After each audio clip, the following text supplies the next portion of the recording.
선망의 대상이 되는 개화의 이미지, 이게 50년대, 60년대라면 70년대, 80년대는 착한 회심과 교회에 관심이 있어. 90년대는 약간 희화해서 웃기게 다뤘다가 2000년대 중반 정도 되면 위선적이고 그 무능력한 10년대 중후반 이후에는 2020년에 가까워지는 이 시점에는 가해자, 그러니까 혐오 세력 뭐 이렇게 이제 되는 거죠. 지금 60년대, 70년대 뭐 말씀해 주셨는데 검색을 이렇게 해봐도 기독교 묘사를 어떤 방식으로 했다라든지 또는 정말 기독교를 전면적으로 다루고 있다라는 그런 영화들이 80년대 이전까지 그렇게 편수가 많지가 않아요. 그런데 2000년대 넘어오면서부터 엄청 많아지거든요. 근데 그 영화들의 장르를 보면 대부분 다 다큐멘터리. 긍정적으로 다룬 기독교 영화를 네네, 얘기하시는 기독교 거죠? 영화들. 네네. 2010년도에 왜 이렇게 기독교를 긍정하는 영화들이 많아졌을까? 문자주의적 기독교의 모습이 반영된 것 아닌가. 긍정으로 만들어지면 너 왜 이거 이렇게 만들었냐 라는 비판에 맞서야 되니까 다큐멘터리는 훨씬 더 좀 그런 부분에서 좀 편하잖아요. 그 기저에는 문자주의적 기독교인들이 수용할 수 있는 어떤 영화의 폭이 워낙 좁기 때문에 다큐멘터리 이상으로는 참 나가기가 힘든 그런 좀 한계가 있지 않나라는 생각이 들더라고요. 다큐멘터리가 또 유용한 거는요, 굉장히 훌륭한 알리바이가 돼요. 어떻게 보면 대항마처럼 등장하는 거거든요. 기독교에 대한 비판적인 어떤 시각들이 나오는 그렇죠. 영화들이나 이런 거에 대해서 우리도 문화적인 어떤 뭔가를 해야 되지 않냐라고 생각해서 하는데, 저는 이게 이제 약간 엇박자라고 생각하는 거예요. 왜냐하면 여기서 비판하는 거는 어떤 영웅적인 리더가 없어서 생기는 일이 아니거든요. 맞아요. 이거는 정말 사회 전반에 걸린 문제고 구조의 문제고 기독교인 개인들이 위선적인 어떤 것들을 조장해 악을 저지르지만 교회 와서 헌금하면 인정받는 이런 구조라든지 그래서 대형화되는 시스템이라든지 이런 거하고 다 관계가 있는 건데, 기독교에서 이걸 긴장을 하긴 해요. 대응한다는 게 어떤 대응이냐면 다시 예전에 있었던 어떤 영웅적인 인물이나 예전에 있었던 굉장히 헌신적인 인물이나 개인적인 문제를 얘기를 하거든요. 많은 사람들이 맞아, 우리 복음의 정신을 찾아야 돼 라고 생각하면서 위로를 받을 수도 있고 나도 저렇게 살아야지라고 결심을 할 수 있어요. 그렇지만 여전히 또 예전 방식이고 지금 이 사회에서 요구하는 방식의 응답은 절대 아닌 거죠. 이 문화를 공부하고 연구하는 사람으로서 제가 이제 늘 기억하는 말씀, 베드로전서 3장 15절, 너에게 있는 소망에 대해서 묻는 자들에게 항상 답할 것을 준비하되 온유와 두려움으로 하라라고 얘기하는 그 말씀이 전 늘 기억하는 말씀인데요. 그 말이 사실 누가 어떤 질문을 하든지 똑같은 답을 하는 건 아닐 거 아니에요. 우리는 자꾸만 답이 준비되어 있어요. 손영원 목사님 있잖아. 한경재 목사님 있잖아. 우리도 이런 거 하고 있잖아. 긍정적인 이미지를 자꾸 가지고 온단 말이에요. 근데 그 긍정적인 의미라는 건 어떤 훌륭한 개인의 이야기로 다시 환원되는 경향이 있거든요. 누가 무슨 질문을 해오든지 똑같은 답을 하는 거, 답을 안 하는 거나 다름이 없는 거고 오히려 더 왜곡된 이미지만 남기는 거거든요. 저는 그런 의미에서 영화에서 이제 얘기를 하자면 독전이라는 영화와 로마서 8장 37절이 굉장히 큰 일을 했다고 생각해요. 로마서 8장 37절은 사실은 교회 내의 성범죄를 다루는 이야기예요. 그래서 얼핏 이게 여성의 문제라고만 생각할 수 있어요. 그거 못지않게 중요하게 짚어보려고 하는 얘기는 뭐냐면, 드디어 사람들이 교회 조직의 문제를 영화에 드러내기 시작했어요. 총회, 노회가 뭔지 사실 잘 몰랐잖아요. 네, 그죠? 믿기는 몰랐. 지금도 잘 모르나요? 네. 그죠? 신앙생활하는데 여태까지는 별로 상관이 없었어요. 대중들도 기독교를 비판하는데 노예를 비판할 필요는 없었어요. 총회를 비판할 필요는 없었어요. 교회 다니는 사람들도 잘 모르죠. 잘 몰라요. 네, 모르는 관심도 영역인데 기독교 내부에서 자란 모태신앙 감독이 이걸 터뜨린 거예요. 굉장히 고무적인 거라고 저는 생각해요. 왜냐하면 이건 일종의 자정 능력을 보여주는 기회일 수 있었거든요. 그런데 묻혔어요. 안타깝게. 왜냐하면 기분 나쁘거든요. 내부의 문제를 들여다봤더니 노회가 운영되는 방식, 총회가 운영되는 방식, 뭐 이런 것들이 다 사실은 한국 사회의 모든 문제를 다 갖고 있는 거예요. 성범죄는 당연히 그렇고요. 여성에 대한 어떤 뭐 억압이나 뭐 혐오도 마찬가지고요. 한국 사회에 있는 모든 이슈들이 축소판으로 그 조직 안에 다 들어가 있는 거예요. 사이비, 뭐 사바하, 뭐 이런 데서 이제 이단 문제를 다뤄서 걔네는 이단이에요 라고 얘기할 수 있었던 거는 차원이 다른 문제예요. 왜냐하면 정통 교단의 문제이기 때문에 그래요. 너무 불편하죠. 그러니까 이거는 빼도 박도 못하고 피할 수 없는 문제인 거예요. 이건 정말 근본적으로 다뤘어야 된다고 저는 생각해요. 정통 교단의 이야기인데 되게 깡패들 같은 조직의 네네네. 모습이 되게 느껴지거든요. 종교와 경제와 정치권의 이슈와 여성의 문제와 한국 사회에서 골마 들어가고 있는 문제들이 다 그대로 드러나는 문제라는 거거든요. 물론 여기도 맥락이 있어요. 왜냐하면 뉴스엔조이도 그렇고 JTBC도 그렇고 대형 언론들이 교회 세습 문제에 관심을 갖기 시작했고, 세습도 사실 교단 문제잖아요. 교단에서 이걸 어떻게 치리하나 보자를 들여다보기 시작한 거예요. 기독교를 다룬 영화의 맥락 안에서는 굉장히 이 작품의 한 역할이 중요하다고 생각하고요. 독전이라는 영화 같은 경우에도 해외에서 신학을 전공한 사람이 이제 차승원이란 말이에요. 굉장히 독해요. 굉장히 폭력적이고 기도합시다 하고 때리고 악한 이미지로 등장을 하는데요. 이건 위선이 아니고 그냥 악이거든요. 그런데 이 사람의 알리바이가 뭐냐면 해외에서 신학을 하고 온 거예요. 한편으로 생각해보면 요즘 정광훈 목사가 드러나거나 아니면 이제 목사.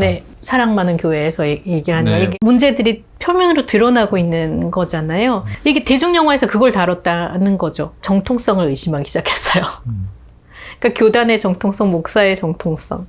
이건 긍정적인 거라고 봐요. 교회 안에도 너무 많은 교단이 있고 종파가 있고 교회 안에서 이런 문제를 치료하는 법이 있는데 그걸 하지 못했고 이런 구체적인 부분들을 알기 시작했다는 거는 대중들도 그 선별의 기준들을 갖기 시작했다는 거라고 저는 생각해요. 그러면은 우리가 할 수 있는 일은 뭐냐면 대중들이 이걸 알기 시작했다는 걸 인정하는 거고 한국 사회의 근본적인 문제를 우리가 답습하고 있거나 아니면 오히려 시작했을 수 있겠구나라는 걸 심각하게 고민하고 자정 노력을 보이면 된다고 생각하거든요. 전 또 들으면서 드는 생각은 훨씬 긴 시간을 종교 없이 살았을 때 그때도 이런 것에 대해 관심을 가졌을까? 라는 생각이 들더라고요. 교회 안에 일어나는 뭐 내부 문제들이나 그런 것에 대해서 현상들, 지금 일어나고 있는 그 행동들에만 더 집중이 되었던 것 같아요. 예를 들면 정말 뭐 어떤 세습의 문제라고 한다면 아니 무슨 교회를 기업처럼 운영하고 무슨 기업보다 더 크게 이게 무슨 교회야? 라고 그냥 생각했던 거지 그것이 어디부터 뭔가 잘못된 걸까라고 생각을 하지 않았던 것 같아요. 왜냐면 종교 없이도 잘 살았거든요, 사실은. 그러다 보니까 아까 말씀하신 것처럼 이 대답을 정말 해줄 준비가 되어 있어야 되는데 정말 사람들이 궁금한 것과 이 기독교에서 대답해주는 것들이 좀 다른 포인트다. 아 이게 진짜 얘기해줘야 될 건 그게 아닌 것 같은데 그런 거 있잖아요. 뭐 물어보면 넌 믿음이 부족해서 그래. 뭐 이거는 어떻게 된 거야? 기도 더 하자. 사실 그것은 정말 근본적인 대안이 될 수 없잖아요. 그래서 좀 안타까웠던 것 같아요. 그 윤수 씨가 되게 중요한 질문을 했다고 생각하거든요. 내가 이전에 크리스천이 아니었을 때 과연 관심을 가졌을까? 네. 그거는 대부분의 기독교인이 아닌 사람들이 다 비슷한 질문을 가질 것 같아요. 그 전에는 관심사가 아니었다라는 거죠. 맞아요. 그러니까 기독교 안에서 이런 여러 가지 문제들이 있을지라도 관심사가 별로 아니었어요.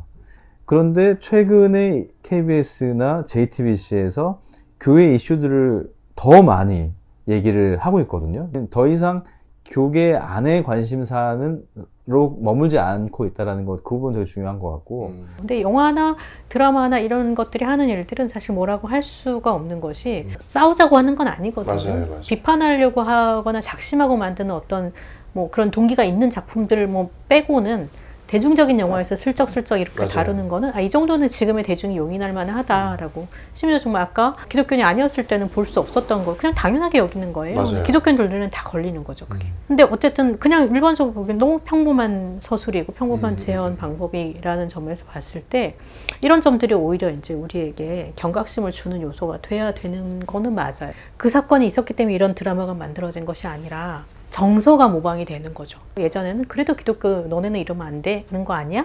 라고 얘기하던 그 기준들이 파고 들어가다 보니까 한국 사회가 갖고 있는 모든 해악이 여기 다 있네? 그럼 너네가 원흉 아니야? 이렇게 되는 거죠. 말씀하실 때 기독교의 좋은 면, 그러니까 특히 개인의 어떤 좋은 면을 드러내는 어떤 그런 영화 또는 그런 묘사들로 회귀하는 그런 부분에 부정적으로 얘기를 이제 하셨잖아요. 어떻게 우리가 좀 교회를 긍정적으로 드러낼 수 있을까? 전에 영화들을 좀 생각을 해보면은 2006년도에 개봉했던 영화 중에 완득이라는 작품이 김윤석 배우가 이제 이주 노동자들하고 다문화 가정 자립할 수 있도록 도와주는 전도사의 역할 나오면서 약간 사회 참여적인 그런 부분들을 드러냈었고. 야, 외국인 노동자들하고 같이 있는 게 그게 불법이냐? 교회를 가장한 외국인 노동자들의 모임 장소네요. 교회 맞아 임마. 그 교회 사이비 아니에요? 이게 말을 해도 사이비는. 미스 하무라비에서도 좀 엇나간 청소년들과 고아된 어린 아이들을 이렇게 같이 함께 모아서 사는 목사님의 역할, 이제 이 정도 묘사된 거가 이제 나왔던 게 이제 기억이 나는데, 그거 이상으로 교회가 긍정적으로 또는 사람들에게 잘 수용될 수 있도록 묘사될 수 있는 방법은 뭘까? 그게 직접적으로 긍정적인 묘사가 아니더라도 쟤네들은 스스로 뭔가를 해낼 수 있는 또는 더 깨끗해지려는 또 거룩해지려는 조직이구나 단체구나 종교구나 이런 희망을 줄 수 있는 그런 모습이라면 네. 충분히 사람들에게 공감을 할 수 있겠구나라는 생각이 들거든요. 그러니까 그러려면은 좀 상상력도 넓어져야 되고 두려움이 있더라도 우리가 용기를 좀 가져야 되고 이런 부분이 분명히 있는데 참 그게 아직까지는 없는 것 같아요. 어떻게 그러니까 하면 생길 수 중요한 있을까? 건 자정 능력을 보여주는 거라고 생각해요. 1987이라는 영화를 보면 이제 마지막에 이제 문익환 목사님이 연설을 하시고 이제 한 사람 한 사람씩 이름을 부르는 그런 장면이 굉장히 감동을 줬잖아요. 그렇죠. 그리고 또 중간에 향림교회를 모델로 한 향림교회가 나와요. 맞습니다. 근데 이런 교회가 이제 도피시켜주는 그런 맥락이 있는가 하면 한편으로는 공부를 하는 사람이 또 굉장히 막 기도 열심히 하고 성경책 읽고 신앙서적 읽으면서 한편으로는 가서 고민하고 이런 모습들이 양면을 다 그대로 보여줬다고 생각하거든요. 근데 이런 작품들 안에서 우리가 이야기를 꺼낼 수 있는 거죠. 어떤 사람들은 기독교인들이 저렇게 극악무도해라고 얘기하고 오히려 위선적이고 그렇다라고 얘기를 할 수 있겠지만 원래 기독교는 그렇지 않았다라는 것, 억압받는 사람들을 도피시켜주고 고통받는 사람들의 이름을 불러주고 이런 것들이 본질적인 문제다라는 것들을 보여주는 측면도 없지 않아 있다고 생각해요. 이런 방법으로 당장 공감을 얻지는 못하겠죠. 많은 사람들이 기독교의 좋은 모습을 막 대중문화에 이렇게 보여주면 뭐 비현실적이다라고 오히려, 생각할 그쵸. 수도 그렇지만 양면적인 면들을 다 드러내 보이고 이건 우리의 약함을 인정하는 거거든요. 우리가 이런 점도 있어요. 하지만 우리는 이런 노력도 하고 있어요. 라는 걸 보여줄 수 있는 방법으로 해나가되 개인에게 의존하지 말자는 거죠. 어느 한 사람 한두 사람의 영웅으로 그걸 다뤄내거나 아주 특별한 한 사건으로서 다루기보다는 조금 더 보편적인 수준에서 우리가 이 문제를 알고 있어요. 라는 것만 보여줘도 그리고 어떤 방법으로 이걸 바꿔나갈 수 있을지 고민하고 있어요. 라는 걸 보여줄 수 있는 측면에서 붙어 나가는 거죠. 굉장히 낮은 자리에서 겸허하게.